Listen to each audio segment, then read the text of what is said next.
Pathos was the same as Jupiter in layout, except the board was dark blue rather than green. The first thing I noticed was that all the usual level icons had been replaced by a blue rock and some kind of orange honeycomb shape. There was one icon that had part of the jungle icon shape, but I didn't pay too much attention to it. I checked the other side of the board to see the new monster. Instead of Hedorah, it was Biollante. But that couldn't have been right.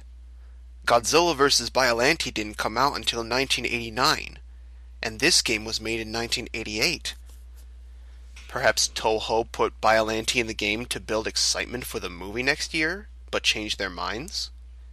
I tried to rationalize the game's abnormalities any way I could, but this would prove to be futile. Pathos' map song was the first new song I heard in the game.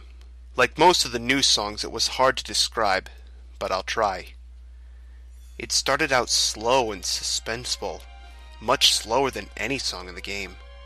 But every 12 seconds or so there would be a loud clashing sound, and the tempo changed. It was like the composer randomly played parts from 5 different songs with the same instruments. I moved Godzilla over to one of the many blue rock icons that had replaced the jungle icons at the start of the level.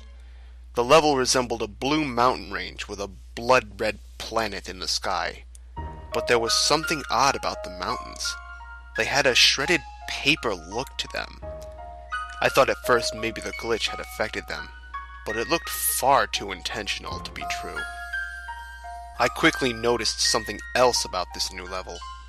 There were no enemies at all, not even any obstacles. I should also mention that this was where the point meter started to become glitched beyond comprehension, but it didn't bother me much. I never keep up with game points anyway. So without having to focus on anything, I listened to the music while walking through the level unopposed. The music had a sorrowful feel to it. It would have been rather pleasant had I heard it in a normal game. The level went on for 3 screens, but with no obstacles around it, and I finished it very quickly. I tried other levels of the same type to see if any enemies appeared, but there were none. There was little else to be seen in the Blue Mountains, so I tried the other level type. I started one of the orange levels, and my eyes were assaulted with a grotesque background of tumorous orange eyes. The sky was the same as the ground, so I had assumed the game was indicating that this level takes place in a cave. The only enemies here were Matango spawn, but as you can see, the little bastards were everywhere.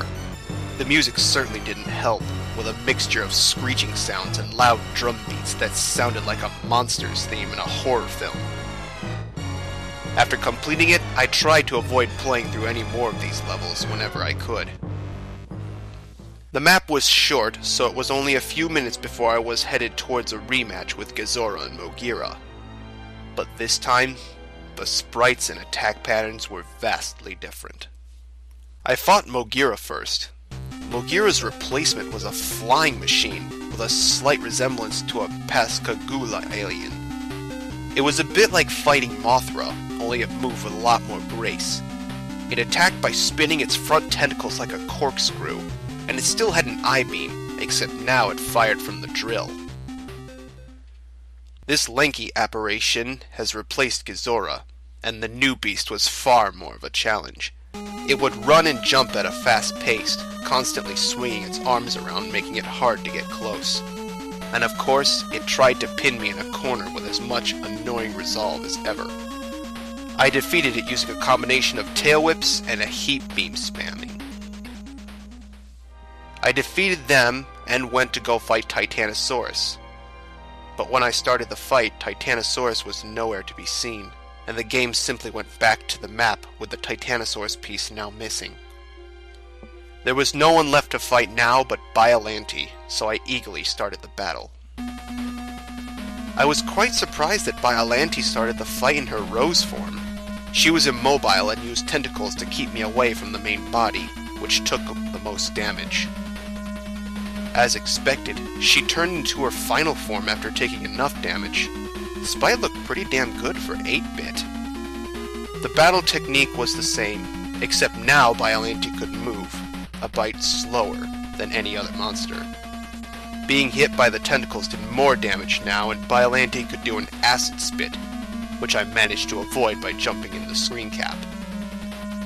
Not much more difficult to beat than Titanosaurus. It only took 2 rounds, but when Biollante was gone, the music had stopped, and there was a new icon replacing the bass.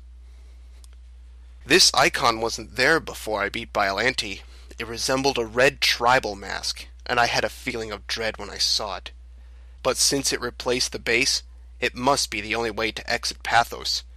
I moved Godzilla to the square and started the level. It was a hellish-looking place with no sky and a flickering fire in the background. The fire looked far more advanced than anything I've seen on the NES. There was music in the form of a slow, steady drum sound resembling a heartbeat.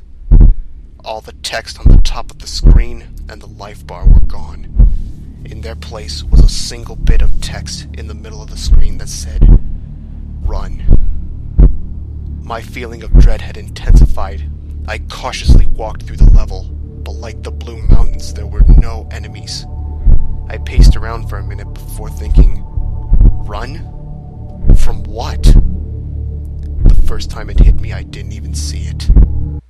I heard a noise outside my room and turned back to see if something fell, and when I looked back, Godzilla was dying. I figured it must have been a glitch, but I wasn't going to play through a game without Godzilla, so I restarted the game and went to the password screen. Have I ever mentioned how creepy the password screen music is? If you've played the game, you'll know what I mean. It doesn't at all fit the mood of the game. It's more like something from a horror game. Maybe they made it so that kids won't cheat. I was quite annoyed at this point, but I thought I was going to have to fight all the monsters again. But that didn't happen. The game started me off right where I was before I stared at the red face level. So I tried again, making sure to pay attention this time. That's when I heard a low bellowing sound. And then I saw it. This thing. Do you know that feeling your body has when you feel like you're in extreme danger? You start to recoil and tense up as the adrenaline flows through your veins and your nerves start to feel very cold. That's the feeling I had when I took this screen cap. I haven't seen all the Godzilla movies, but I'm pretty damn sure this wasn't in any of them. I had to do something. It had to be something the creators made up. But what kind of sick fuck would put this in a children's game? By sheer dumb luck, or perhaps the adrenaline boost, I managed to run fast enough to get away from it. It ran very fast, so much so that if you saw it, you would almost certainly going to die. And when I say die, I mean your monster gets killed instantly if the creature touches them. Once I had gone back to the map, I was so afraid that I was extremely tempted to just shut the game off and try to pretend this never happened. I couldn't believe what I had just seen. It couldn't have been real. And even if I wanted to continue, I still had to get Mothra through this chase level. But as I stayed inactive on that map screen for a few minutes, my fear was replaced by burning curiosity. What the hell just happened? What was the rest of the game like? I only had to beat this level with Mothra, and then it was on to the next world. But when I moved Mothra to the red face, the game registered it as me beating the level. I was quite relieved. I tried to prepare myself for the next world. Trance.